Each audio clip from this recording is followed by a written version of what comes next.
What's up, guys? We're back in the second down. We're talking about the Giants. We're talking about the Cowboys. We're talking about Dak Prescott, Tony Romo. What should we do? Tony, Dak, Tony, Tim, fuck me, Mike, Dula, Josh. Let's go. I hate you all. Mm-hmm. I'm gonna say this. Josh, Cooper, Victor, every Giant fan in 2 minute warning, you won. The best team won. And I got no beef for any Giant fan. I really don't. What I had beef with are the Cowboys fans who were screaming now for Tony Romo. Listen, understand this. We're talking about, and I'm going back to memory lane a couple of years ago. I read every tweet, every message saying Romo needs to go. He's too old. He's too injury prone. He's this. He's that. We get Dak Prescott, who was not supposed to even start. It took Kevin Moore to get hurt in training camp, which I attended. It took him to get hurt. To all of us to know who Dak Prescott is. The man, Zeke Elliott did not run every single game without Dak throwing a pass. He won 11 straight games. We lost to one team twice, a team that has beaten Tony Romo before. Now, what you guys got to get through your head is, okay, we don't have Tony Romo of the past, the young Romo who can scramble, can run around. Tony Romo, that it takes one hit, and he's out compared to a 20-year-old who can get back up. Chances on the future. The future performing right now, we can never start over. That's the blessing in disguise. Shut up. Leave it alone. If we don't win the Super Bowl, too fucking bad. We just got to be good for next offseason. All we got to do is take care of business in the playoffs and continue it and rally behind Dak and stop it. And Jerry Jones, I love you, Pops. I really do love you. Shut the fuck up. Hey, keep it PG-13. Too much. Too much. Leave Dak Prescott alone and let him be. Just mute him. Yeah. Tony rally him right now. All right. So let's have special guests have a total fuck me. What do you think? Let's go. Let's say I'll play devil's advocate here and piss Tim off even more. Yeah. Last 5 seasons, correct me if I'm wrong, 4 or 5 seasons, Tony Romo only missed 2 games. So it's not like he's been injury prone the last 4 seasons, I think. Okay. 2014, he put on the best performance that he's put on for Dallas. So it'd be kind of foolish to think that he doesn't give you the best opportunity at winning. He's got a running game that he had in 2014 with a more versatile running back in Elliott than he does with Murray. He's already got a rapport with the players on this team. And the defense is good enough to get them by. So who gives you a better chance at winning? The young guy who is progressing, who you know is going to be the future of the team, or the guy who you already know can get you there, has done it for you, and if he's upright, could possibly win it for you, especially in this week NFC.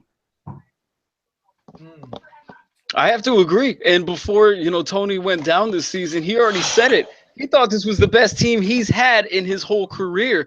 So what's to make you think that he's not going to be able to bring him to the promised land, especially when you see a rookie? And Tim, I know you love to watch all 22 tape. I saw you went to CowboysZone.com today. You saw the Olivier Vernon and Tyron Smith matchup. I know you like to watch some tape.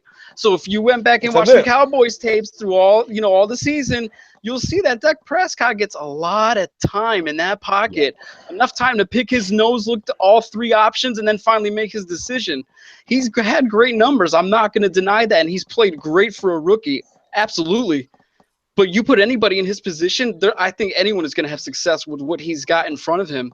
So if I'm a Cowboys fan, I would want Tony right now in these last 4 weeks, get him hot, and then right for the playoffs.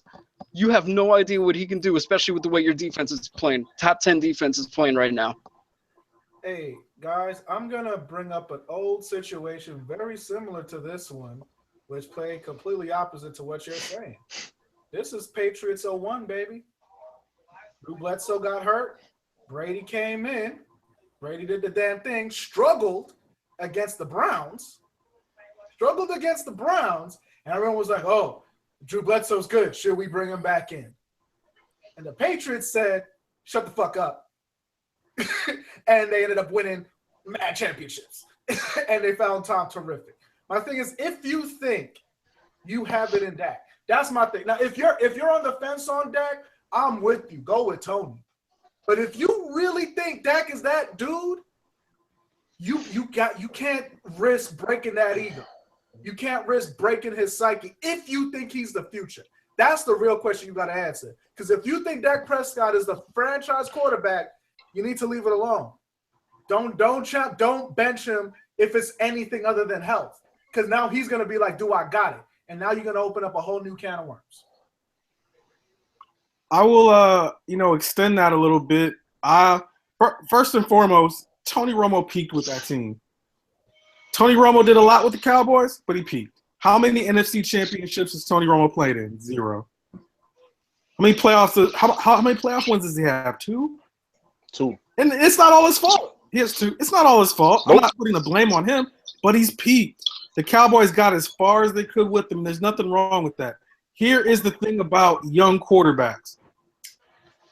The moment you bring them in and the moment you bench them, the moment they do something wrong, you're going to kill their confidence. If they bench him now, they're going to turn Dak Prescott into Geno Smith. And I know that's very harsh, but the Jets never believed in Geno Smith, so we never saw what Geno Smith could do. Now, granted, he's crap either way, but it's the same thing with RG3. You keep playing with these guys, you're going to shoot. And that's the position, quarterback and defensive back. You got to have a lot of confidence to play to one of those positions. So listen, no, you ride it out. The Cowboys are still going to probably finish with the best record in the NFC. You ride it out with Dak and you see what happens. You want to let it. And wait, but before I end though, there's all this criticism heaped on Dak. Dak is a rookie quarterback playing against some big boys, playing against Landon Collins, might be Defensive Player of the Year. Janoris Jenkins, pretty good corner. And that defense is not bad. It happens. And you know what? And to add on to that real quick, Dak didn't mess up that Giant game. That's Des Bryant, my man, while defending 24/7. You fell on a route, they caused the interception. You fumbled when it was time to get things going. Beasley had a decent game. Okay, now in order for these guys, in order for this to work around Dak, the offensive players has to rally and play a little bit harder. Just a little bit harder. The same way you was doing after your week 1 loss until you lost the last game. You got to keep going with the same thing. And that's it. You cannot just sit back after God. All right. 2 losses? Nah. Well, anyways, we got to move on, but I think I'm trying to look at the wall quick. Did I miss anybody? Josh, you say your piece? Yeah, I did. All right. I mean, let me see. Bobby Zilla said, "Hey, Tim, how would he do in Cleveland?" Who's that? Tony Romo? I think no. Dak. Dak. Listen, here's the thing. Let's keep this real. There's no you can be the greatest college player coming out in the NFL draft. In my opinion, you're not gonna be the greatest thing on a garbage team. You gotta have everything in place for that guy to succeed. It gets so tiring how these great guys come out and they go on a bad team and they're the ones who get blamed for the team lack of success. Where these look at the Jets, look at the Browns. Any star player go on that team, you're done. You're done. He wouldn't have the supporting cast either. I mean, he's got Jason Garrett, who's a former QB, and Tony Romo right there. So you can't beat that. You cannot beat that. Tim, wait, hold up, wait. So, you don't get how Megatron gets his credit, and you blame him for everything that happened to Detroit? No! And that's the opposite for every other team in the league? Wait, hold on. Wait a minute. All right, wait. Wait a minute. Wait a minute. I didn't blame Megatron for everything. I just think he was overhyped. Do we need to roll the tape? Because it just happened, Tim. Flagrant hypocrisy. Literally just 15 yards. You know what, Mike, man? Moving on. 15 yards, automatic first down. All right, we gotta move on to the next subject. Fogman, be on my back, Fogman. Be on my back, man. Listen, it's on record. I can't say nothing. Listen, Tim. Michael just cooked you like Odell cooked the Cowboys secondary. What happened? Yo, Michael just cooked you like Odell cooked the Cowboys secondary. All we know is just took credit for what he created. Wow. What just happened? You know what, Mike? I'm glad he see you. You know, Mike. We shared a moment together with the chicken and the gristle. And is this how you do this to me, man?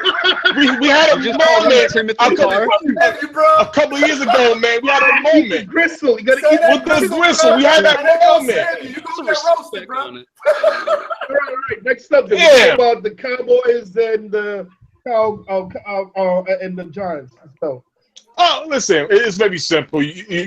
What's coming for both teams, and I'm going to keep it real. I have a feeling that we both going to meet in the NFC Championship. But I will say this. Giants fans love to say, Cowboy fans, stop talking about the past. But they bring up the past. Well, I'm going to bring up a very good one, a very good past. In 2007 going to 2008, the Dallas Cowboys swept the New York Giants, but the Giants came in the playoff and beat the Dallas Cowboys to go to the Super Bowl. So, history repeats itself. I see. I'm gonna live in the past. The Giants swept the Cowboys this year, and we so happen to be in the playoffs. Deja vu. I think the next time we will get their hand. But I really do think the Giants defense right now is the hottest defense from coming up. The offense is still a problem to me. The offensive line is not that good. Odell, I'm marking that Redskins game. If it comes down to that Redskins game, if that skin game means something, Odell needs to be on his best behavior. As far as the Cowboys, we control our destiny. We win the next two, we get it all. It's how bad they want it. Sounds like pick'em time. If I looked into the crystal ball, I mean they're both playoff teams. How far? That's a good question. I think the Giants are one and done, honestly. And I'll tell you why. Their defense is playing great, but which Alicia Manning are we going to get? Because as a team, I'll go back to the 2014 Lions. Great defense. When it came playoff time, Matt Stafford disappeared in the second half of that game against Dallas, and they lost. Is Eli going to disappear? I don't know. He's done it a few times this season. Oh, yeah. Good comparison, but not fair. Because Eli in the playoffs has shown that he don't disappear. It's just we don't know if he's going to make it to the playoffs. So, like, that's the difference. Well, there's another difference here that the Giants are a problem that you look at the Giants in 2011 and 2007. There was a rhythm there in that offense. They were getting it going, especially at the second half of each of those years, and their defense was getting healthy. That was the biggest problem. Once their defense got healthy and everybody was on the field at the same time, they steamrolled everybody in the playoffs. This defense is there already. These guys are gelling. There's cohesiveness there. There's chemistry that's working out. But that offense is awful. There's no consistency at all across the boards. Now, yes, Eli is inconsistent. But when he's got players, his skill players around him that are playing inconsistent as well, along with that offensive line, the way they're playing, this is an 11 and 07. This is a completely different Giants offense, and I'm with Dula. They get the playoffs, but in the first round, where they're going to go? Detroit, Atlanta, Seattle. Tampa Bay. They're probably going to lose any one of those games. Tampa Bay. If the Giants can find a running game and even an average one, I feel a lot different. Okay. Sit Rashad Jennings, please. Thank you. All right, guys. Any last word before we move on to the final down? Seattle's overrated. And, Thank you. Thank you. Legion of Legion of You know what? You know what? This down is over right now. We catch you guys in the third down.